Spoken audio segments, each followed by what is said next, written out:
একদিন ইমাম আহমদ বিন হাম্বল রহমতুল্লাহ আলাই কোনো এক সফরে বের হলেন। সফরে বের হওয়ার পরে কোনো একটা মসজিদে নামাজ পড়লেন। নামাজ পড়ার পর তিনি যে তখন বাড়ি ফিরবেন এরকম সুযোগ ছিল না, অনেক রাত হয়ে গেছে।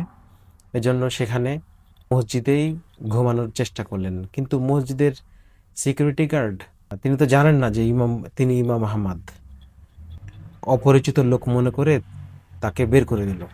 ইমাম আহমদ বিন হাম্বল রহমতুল্লাহ আলাইও কোনো প্রত্যুত্তর না করে বের হয়ে গেলেন। এরপর রাস্তায় দেখলেন একটি রুটির দোকান।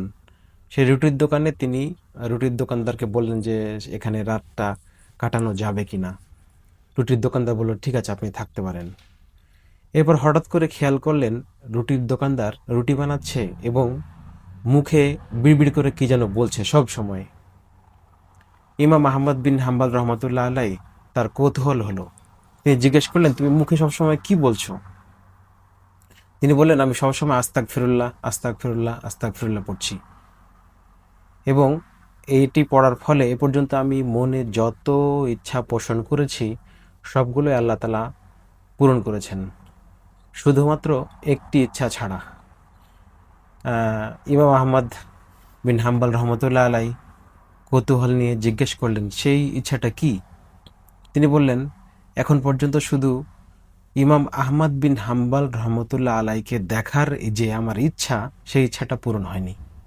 ইমাম আহমদ বিন হাম্বল রহমতুল্লাহ আলাই সুবহানাল্লাহ পড়লেন এবং বললেন, তোমার সেই ইচ্ছাটাও পূরণ হয়েছে।